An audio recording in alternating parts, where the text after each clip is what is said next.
Muy bien, lección 39, verbos como el verbo gustar or verbs like gustar. Ayan, yan po ang ating pag-aaralan. So, review lang po natin. Pinag-aralan po natin last time. What is gustar? So, ito ay to like or to please. So, 'di ba sa English ang sinasabi natin, I like coffee. Pero sa Spanish, baliktad yung logic. Kumbaga, yung gustar, it means to be pleasing. Nagbibigay lugod sa indirect object na nagugustuhan yung subject o yung bagay o kung ano man yung subject na nagugustuhan niya. So, hindi talaga siya literal na to like. So, for example, I like coffee. Gusto ko ang kape. Me gusta el café. Ang literal meaning talaga niyan ay coffee is pleasing to me. Yung subject ay yung kafe.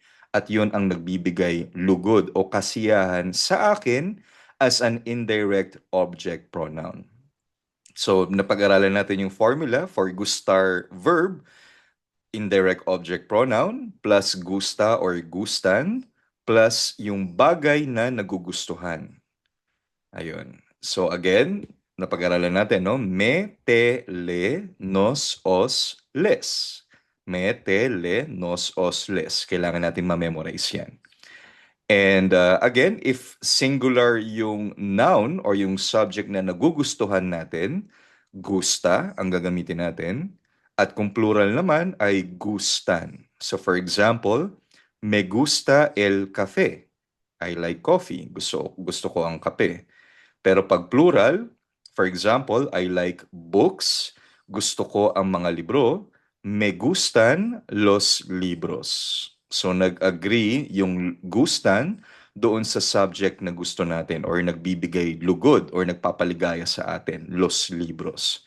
Me gusta estudiar, I like to study, gusto kong mag-aral. So again, pag verb, always singular yan. Kahit marami pang verbs yan. Me gusta estudiar, nadar, y cantar. Me gusta cocinar, bailar, y leer. Algo así, no? Something like that. And if you want to clarify kung sino ang may gusto ng subject, kasi diba napag-aralan natin yung le at les, marami siyang meaning. Pwede siyang to her, to him, to you, etc. So pwede nating lagyan ng a plus yung person para malinaw kung sino ang tinutukoy, lalo na kung le or les. For example, a mí me gusta el café o a ella le gusta estudiar o a ellos les gustan los perros. A Christian le gusta el café. A los alumnos les gustan los libros. Okay? Ngayon, ito me prestan su atensyon, por favor. Ito medyo complicated yan sa umpisa. Kasi merong mga verb o pandiwa na kagaya ng gustar. Meaning, ganun yung formula or format niya. Ano-ano ba ito? Ayan. So, common verbs like gustar na gumagamit ng indirect object pronoun plus yung format nung gustar, no?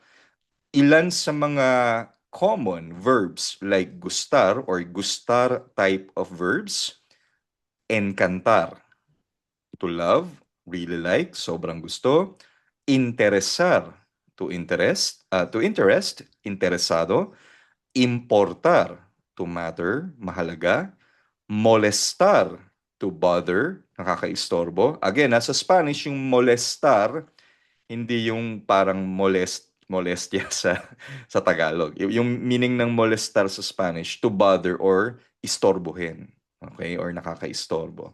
Fascinar, to fascinate or nakakamangha. Doler, to hurt, sumasakit. Aburrir, so double R, so aburrir, to bore, nakaka-bored, nakakainip. Fastidiar, to annoy, nakakainis. Quedar, to remain or be left, natitira. Faltar, to lack, kulang or wala. Pakibasa nga po ang ating common verbs like gustar. Hermano Jonrel, por favor. Encantar, interesar, importar, molestar, fascinar, doler, aburrir, fastidiar, quedar, faltar. Ayan. So ito yung common. It means marami pang verbs na parang gustar.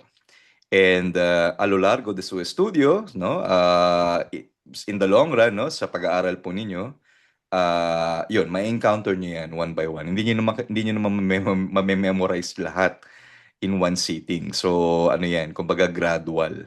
So, some examples of sentences na merong gustar type of verbs. A muchas mujeres les encantan los cuentos de amor. So, maraming babae ang mahilig sa love stories.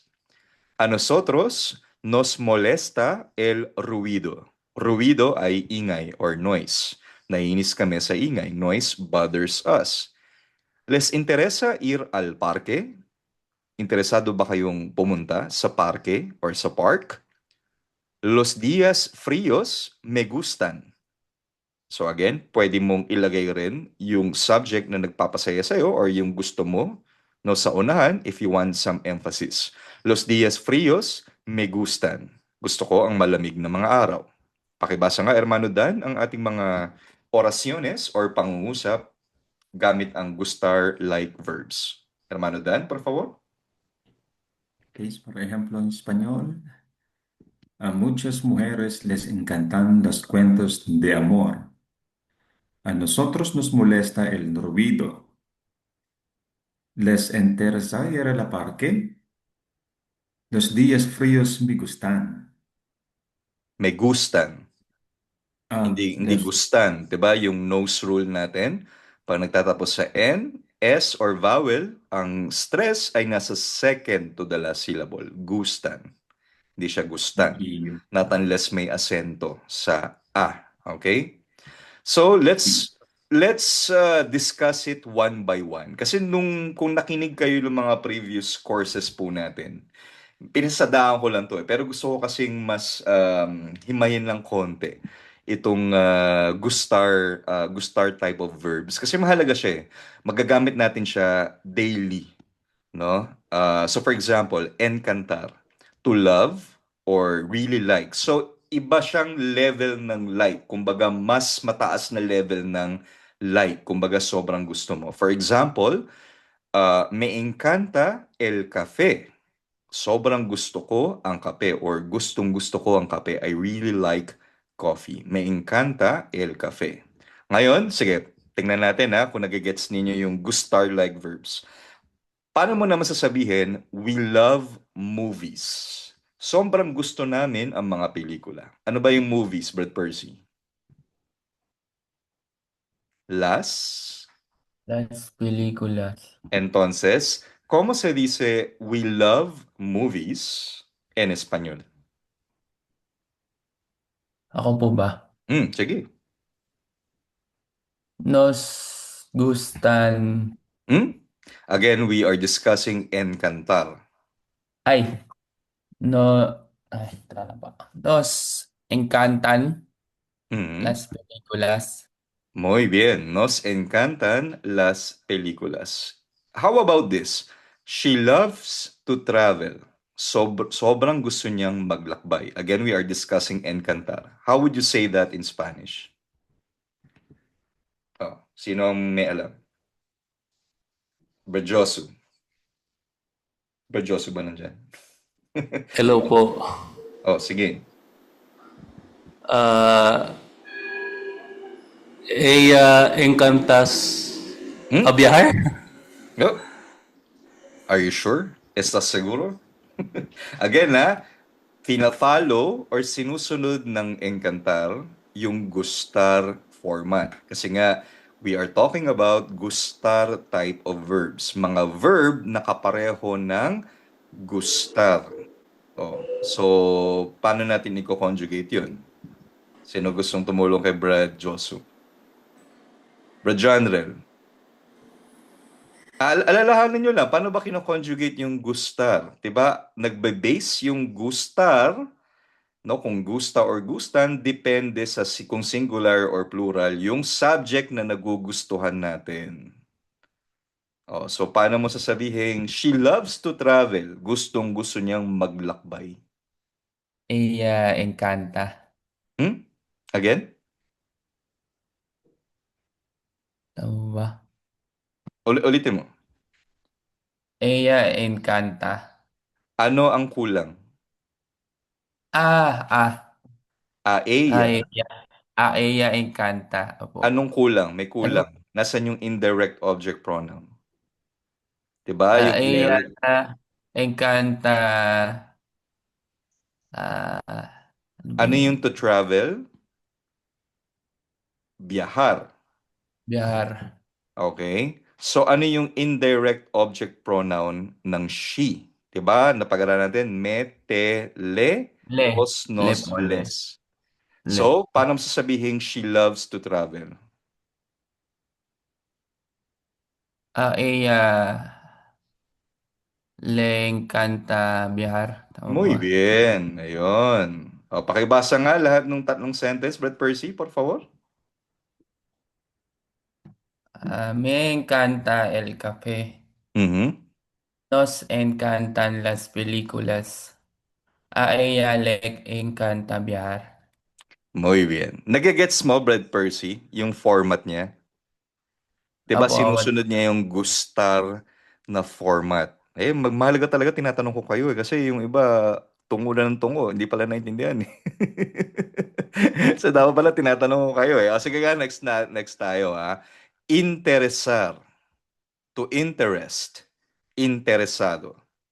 So pag gusto mong sabihing interesado ako sa ganito, I'm interested, pwede mong gamitin itong interesar pero sinusunod natin yung gustar format. For example, makinig po kayo. Me interesa el español. Bakit interesa?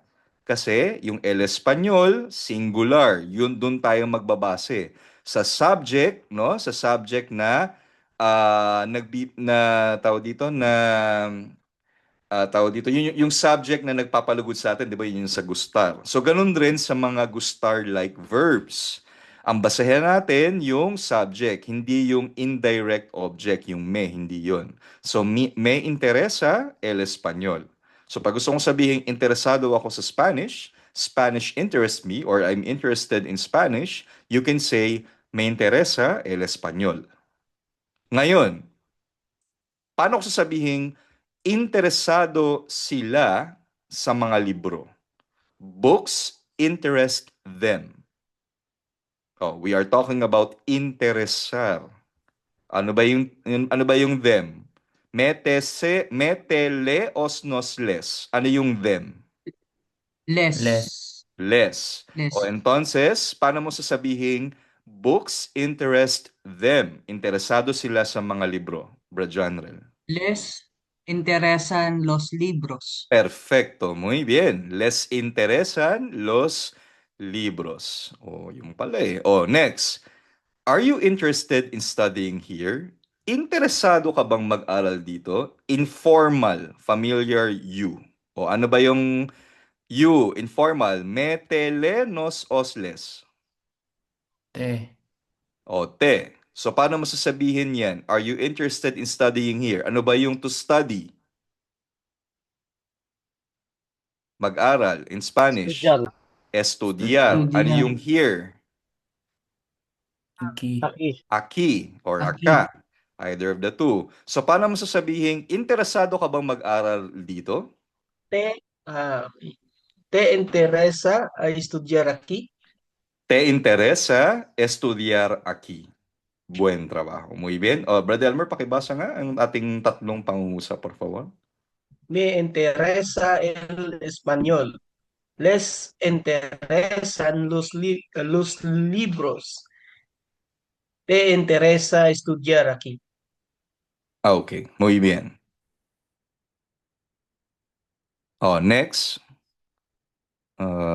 Importar. Isa-isayin natin kahit tumagal tayo. Gusto ko kasi maunawaan nyo tayo kasi very useful yan sa Spanish conversation natin. Importar.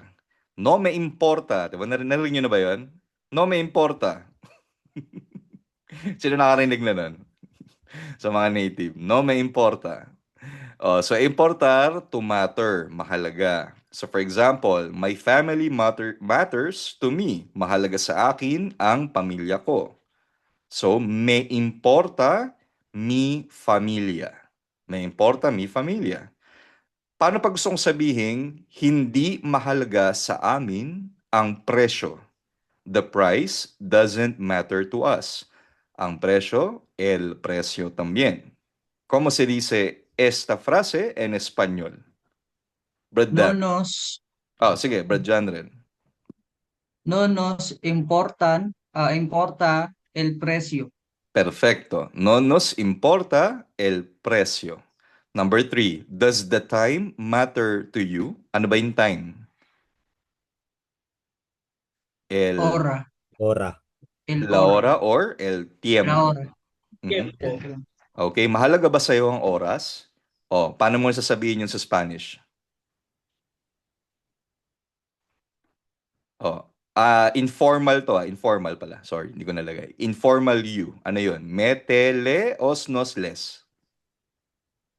Te, Te. So, paano mo sasabihin yan? Mahalaga ba sa'yo ang oras? ¿te importa la hora? Sí, puede ser. ¿Te importa la hora o te importa el tiempo? Ayun, either of the two. So, pakibasa nga, hermano Christian. Brother Christian, pakibasa ang ating mga pangungusap, por favor. Me importa mi familia. No nos importa el precio. ¿Te importa el tiempo? Muy bien. Next, molestar, to bother, istorbohin or nakakaistorbo kapag gustar verb siya.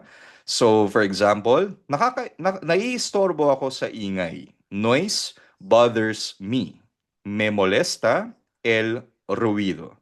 So, kung ang questions ay las preguntas, paano ko sasabihin in Spanish, naiistorbo sila sa mga tanong? Questions bother them. Les molestan las preguntas. Excelente. Les molestan las preguntas. How about this? Naiistorbo ka bang mag-aral dito? Does studying here bother you? So again, pag-aaralan natin, mag-aral, estudiar. So, informal you. Familiar. Metele os nos les. Te, Ano yung Te. Tagalog? Te. te molesta Mhm. estudiar aquí. Muy bien. ¿Te molesta estudiar aquí? Pakibasa nga, Brad Josu, por favor.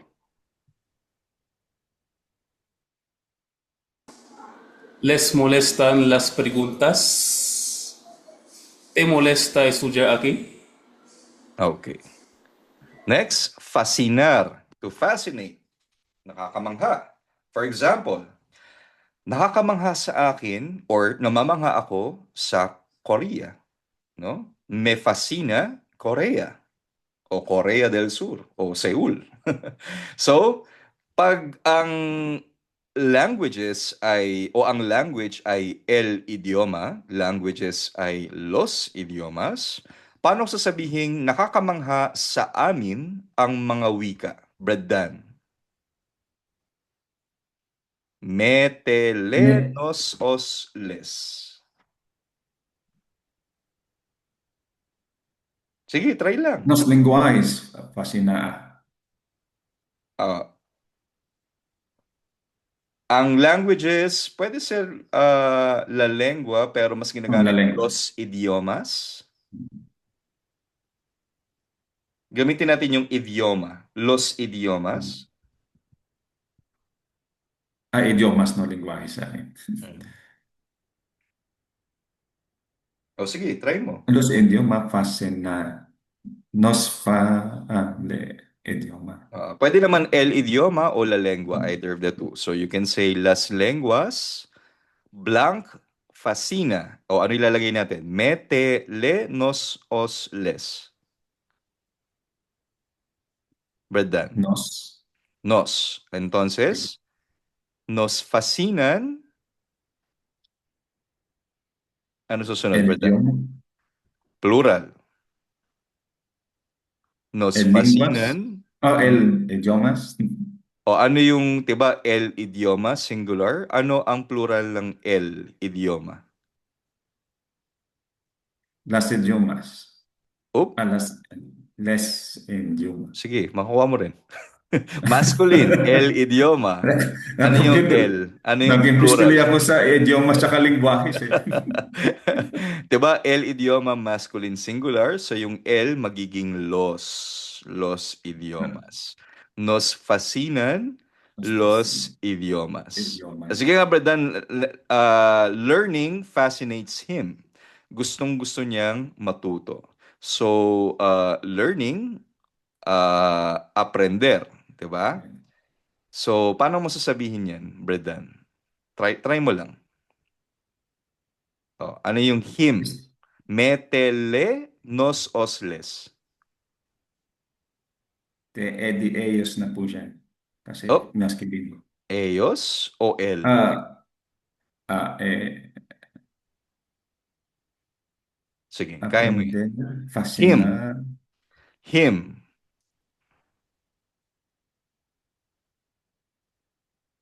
Oh, ano yung him? Metele osnosles. Ano doon, Bredan? eh, Oh, call a friend ba? test, Oh, ano? Bredan, sige. Te. Okay yan, dito kayo magkamali para pag nasa real world kayo, ano. Le, aprender, fascinar, Real world. Oh, 'di ba? Him. Oh, him. Metele osnosles. Ano yun? Ano yung him? To him. Le. Le. Okay? So, el, le, ano susunod? le, fascinar, Fascina. fascina, aprender. Ayun. O sige nga, pakibasa nga yung tatlong sentences, Bredan. Nag-blur yung paningin ko. Me fascina correr. Nos fascinan los idiomas. Okay. A él la fascina aprender. Pwede mo rin sabihin, nos fascinan las lenguas. Hindi lengguahe, Las lenguas. Las lenguas. Okay. Then yung idiomas din po, las idiomas. Idiomas, either of the two. Okay? Yeah? Anong clue para gagamitin yung AL? Yung pag gusto mo lang i-clarify, Brad Marlon. Pero actually, kahit wala yung as long as alam natin kung sino yung pinag-uusapan natin dalawa, okay lang yan. Kahit le fascina aprender. Pag alam natin dalawa na tinutukoy ko ay siya, him, siya yung pinag-uusapan natin, optional na yung AL. Okay. Okay? Next, doler, to hurt, o yung mga nasa health and care. To hurt, sumasakit. So pag gusto kong sabihin, me duele la cabeza, yan. Or pag sinabi kong me duele la cabeza, my head hurts. La cabeza, ulo. Head, sumasakit ang ulo ko. Me duele la cabeza. Paano naman pag gusto kong sabihin, sumasakit ang tiyan niya? His or her stomach hurts. Ano ba yung stomach? El estómago. Okay? So, Brajandrel, paano ko sasabihin, sumasakit ang tiyan niya? Le duele el estómago. El estómago. Bakit hindi su estómago? Anong tama? El estómago o su estómago? Kasi po, part na po siya ng katawan. Tama po Ayun, ba? nag-advance study Ayun, tama. Pag parte ng katawan or clothes like sombrero, damit, hindi mo gagamitin yung possessive pronouns, yung su, tu, or mi. So hindi mo sasabihin me duele mi cabeza. Me duele la cabeza. Kasi magiging redundant siya dahil yung me, ako na yun eh. Ito sasabihin ko pa mi. So, me duele la cabeza. Maraming nagkakamali dyan, kahit mga matatagal na dito. Sinasabi, me duele mi cabeza. Hindi. Pag parte ng katawan, no? Especially pag doler, article, el, la, los, las. Kasi yung possessive, yung me, tele, ano na yun, understood na yun kung sino yung possessor, 'di ba? Yung nagmamay-ari. So hindi mo na kailangan gamitin yung possessive pronoun na ano yun, me, tu, su, etc. Okay? Clear yun, ha? So, le duele el estómago. How about number 3? My feet hurt. Sumasakit ang mga paa ko. Ano ba yung mga paa? Los. Pie. Los Yes. pies. El Yes. pie, paa. Mga paa, los pies. So, paano ko sasabihin, my feet hurt?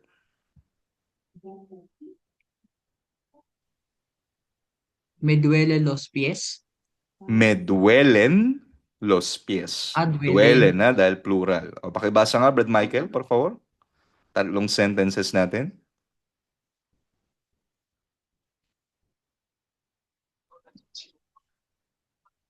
Me duele la cabeza.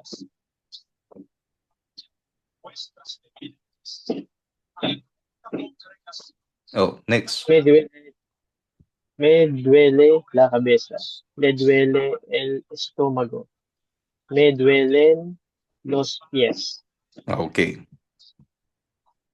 Next, aburrir. Ay, ilan pa ba to? Apat pa yata to. Okay, apat pa. Okay. Tsagayin nyo lang, ha? Pero ano yan, magagamit nyo na yan mamaya sa conversations ninyo. Aburrir, to bore. Nakaka-bored. So for example, gusto kong sabihin, TV bores me. Nakaka-bored or nakakainip ang TV sa akin or naiinip ako sa TV. Me aburre la televisión. So IR verb, di ba? Me aburre la televisión. Kung ang mahabang meeting or long meetings ay las reuniones largas, paano ko sasabihin nakaka-board sa amin or naboboard kami sa mahabang meetings? Brad Percy, paano ko sasabihin yan?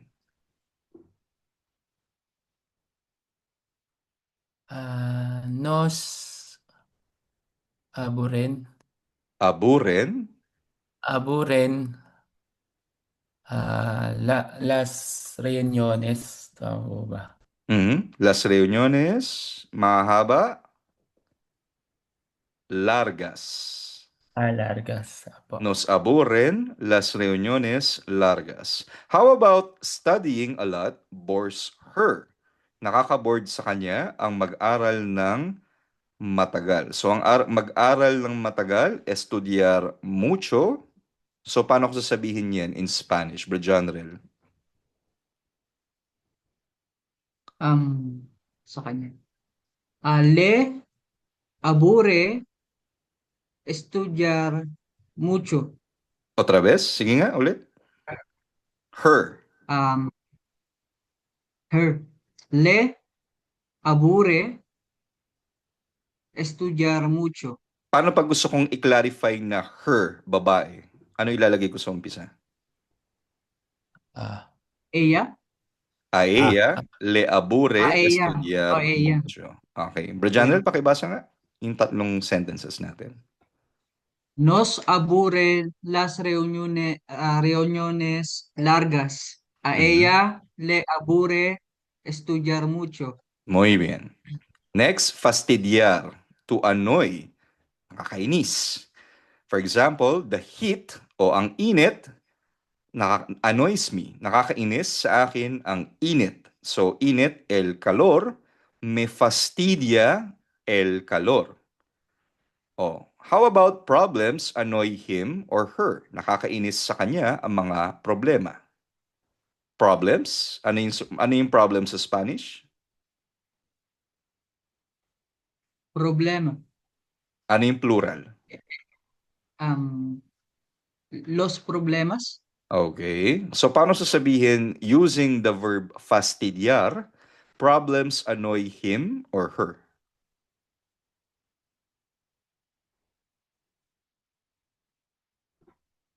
Oh. Le fastidian. Sige, para matuto tayo. Les Go! fastidian Hmm. los Los Moises, problemas. Don Moises, tahimik lang. nagbubukas eh. Nagbubukas si Moises. Yeah, sagot lang. Nako, Te pasterear los problemas, tama po ba? saan nang galing yung pastilyar? Ah, Pastidyar. fastidia los Lepas. problemas. Oh, pero kailangan mo siyang i-conjugate, Brad Moises. Depende sa yung subject, yung los problemas, 'di ba plural 'yon? So, fastidian. Le fastidian los problemas. Los problemas. Oh, how about waiting annoys us? Ano ba yung to wait? Esperar, 'di ba? So, nakakainis sa amin ang maghintay. Paano ko sasabihin yung Brad Christian?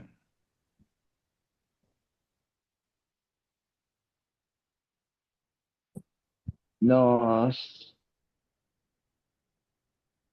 wait po. Nos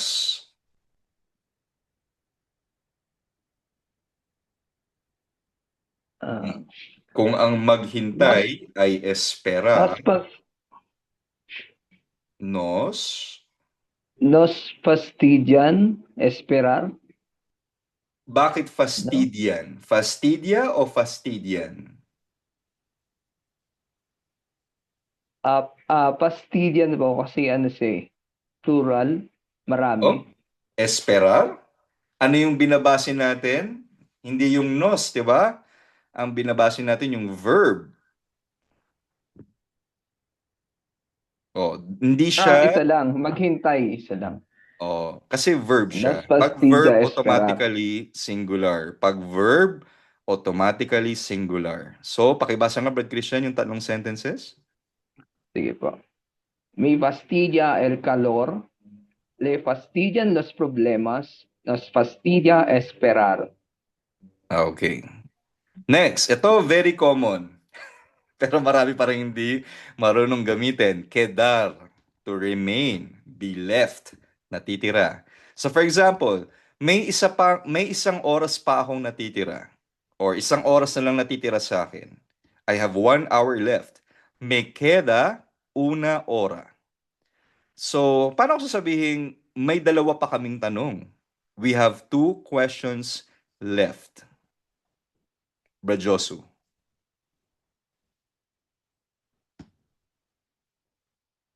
Oh. Sige nga, try natin. Nos.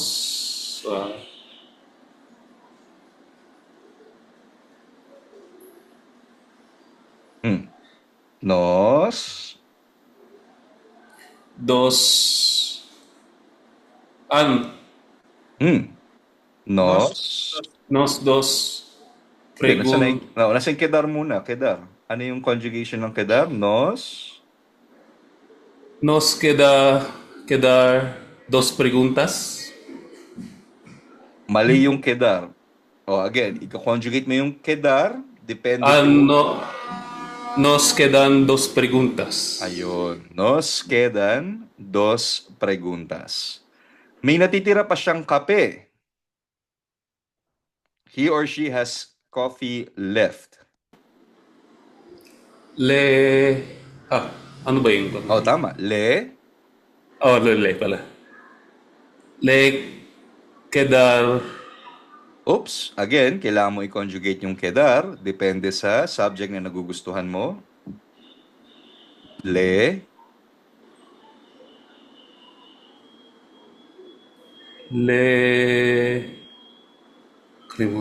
Dalawa na naman ang choice yan, di ba? Queda or quedan. So, anong tama? Le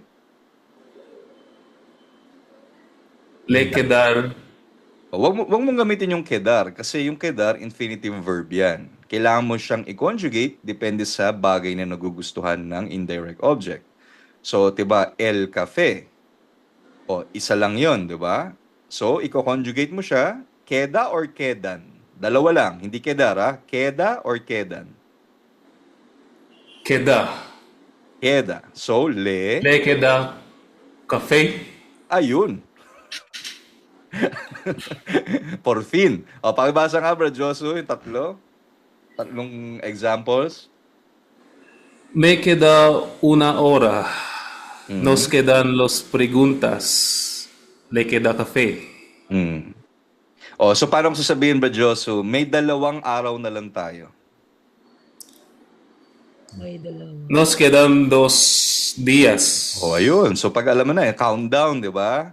Hermanos, solo nos quedan 3 días. Ayan, alam nyo na. Ang gamit ko faltan. Okay lang po ba yun? Ito ang susunod nating verb. Yan na Faltar. pala. So pwede rin yung faltar. Relax din. Relax din. Relax sila, may isa pa. So pwedeng yung faltar, to lack or be missing, kulang or Forward. wala. So for example, kulang ako sa oras or I lack time. Me falta tiempo. So paano ako pag gusto kong sabihin kulang kami sa mga libro or wala na kaming mga libro? We lack books. Nos faltan. Nos, Faltan Mhm. libros. Nos. nos faltan Faltan los libros. Libros. Okay, nos faltan. You can say nos faltan libros. Yeah, los libros está bien, pero libros es suficiente. Nos faltan libros. Siguiente, wala silang pera. They lack money. Nos faltan. Les falta plata. O les falta plata or les falta dinero. Dinero. Pakibasa nga, Brad. Nandiyan ba si Brad PJ? Pakibasa nga yung mga pangungusap natin, Brad PJ.